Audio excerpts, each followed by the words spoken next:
Hey, Melissa. Hey, Amy. So we have not a return guest. This is a brand new guest, and I kind of love her stuff that she does. So go ahead and introduce yourself. My name is Rebecca Warner, and I am a parent of a dyslexic child. We live in Virginia, and I'm the founder of the Dyslexia Symbol PQBD and a member of Decoding Dyslexia Virginia. So describe the symbol, because people might go, what? And then they're like, oh, yeah, I have seen this. So when my son first went into kindergarten and immediately was having issues, I knew nothing about dyslexia. I'm definitely the parent that I'm trying to help now. I was that parent. I didn't know what it was. And I'd ask people, like, what is dyslexia? And they say, oh, it's reading backwards. It's reading in mirror images. And I was like, okay. And he was flipping all these letters, P, Q, B, and D.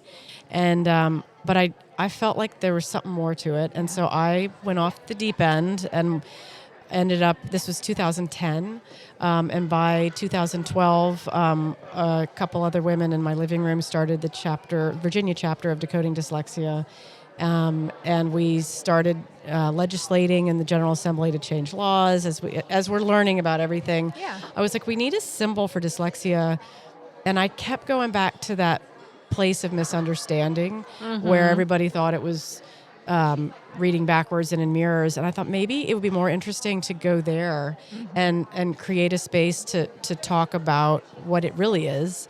And so the symbol that I created is those four letters, P, Q, B, and D, kind of squished all together into a circle. And it's sort of a myth buster. It gives a space to start talking about what dyslexia really is, like a conversation starter. Very nice. I love all your stuff, and I think it's so meaningful when I do like appreciation gifts for other people that are involved in the world of dyslexia. I try to choose one of those to give. So I like that. So you're in Virginia. Yes. It's a beautiful state. I have is. never been there before until we went to Washington, D.C. a couple Okay. weeks ago. And we just Kind drove of through. Virginia. A little bit. Yeah, we drove through because unfortunately my mom had to go to the hospital, and that's where they took her. Okay. And on the way there, I was just like, oh my gosh, this is stunning. Yeah. It's I've lived in Japan, and I went to school in New England, and I found myself always loving Virginia, and it's been a great place for my family. Yeah. So has the chapter grown pretty much? So we were in 2012. I think we were the 12th or 13th state to jump on the Decoding Dyslexia bandwagon. Nice. And there was, by 2018 or 2019, I think we had a chapter in every state. And it's a really powerful group, a parent-led grassroots movement, and it was a kind of collective experiences of parents that started in New Jersey.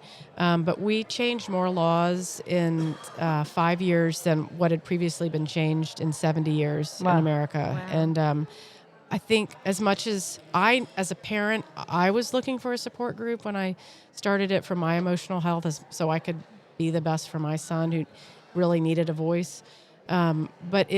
I think we all quickly realized that in order to have a solid voice, we did need those laws behind us. So I spent a lot of time in the General Assembly, making sure that the asks that we had some footing with them in politics. Awesome. What do you Lovely. think is the biggest change that you've seen in this time that you've been in there? So when my son was having issues, the couple things happened in kindergarten. I'll never forget. I went in week 6. I have my brilliant child. How's he doing? And they were like, well, he might need to repeat kindergarten. And I was like, does he not know his colors? Like, do I need to get flashcard red? Play red light, green light? What's going on? And they were like, no, we've been pulling him for reading for the last 6 weeks. And I remember being like, well, nobody told me this. And to be told your child's not doing well, and I know. It's just a very powerless space to be, and I felt like, gut punch. And she looked at me and she said, "Well, legally, we don't have to tell you that," because I was like, "I didn't know this," and she's like, "Yeah, legally, we don't have to tell you," and that stuck out in my head later. That was one of the first laws we changed was the parent participation in that how parents were. If a child was identified with issues, that there was some communication with the parents. And then the other space was in middle school. When my son was going to middle school, he couldn't write his name. So he was in the fourth percentile for decoding.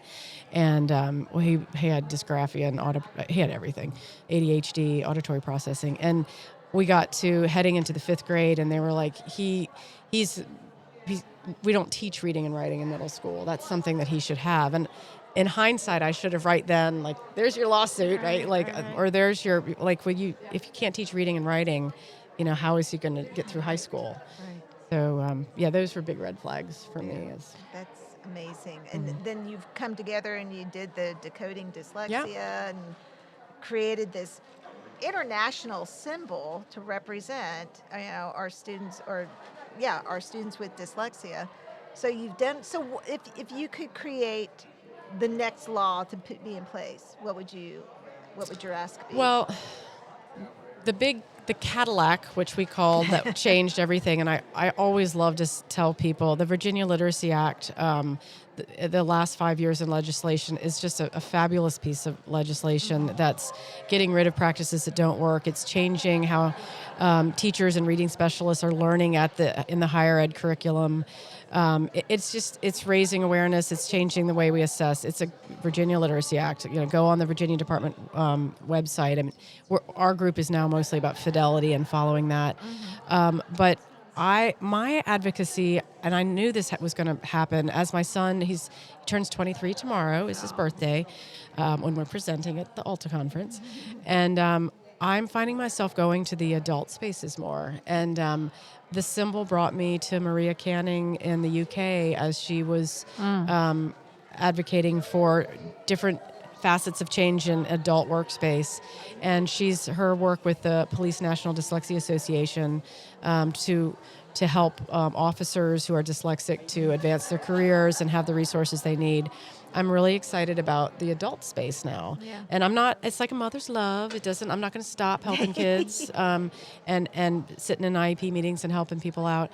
But I definitely feel that, the adults that are in this space are kind of the kids we missed. And my husband, who's a dyslexic police officer, which is what spoke to me with Maria, I think something like PNDA would have helped him so much because he was definitely missed with support he could have gotten. So Love this.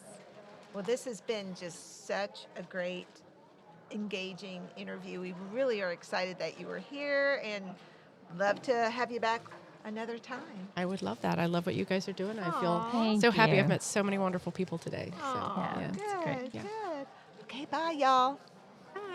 Bye.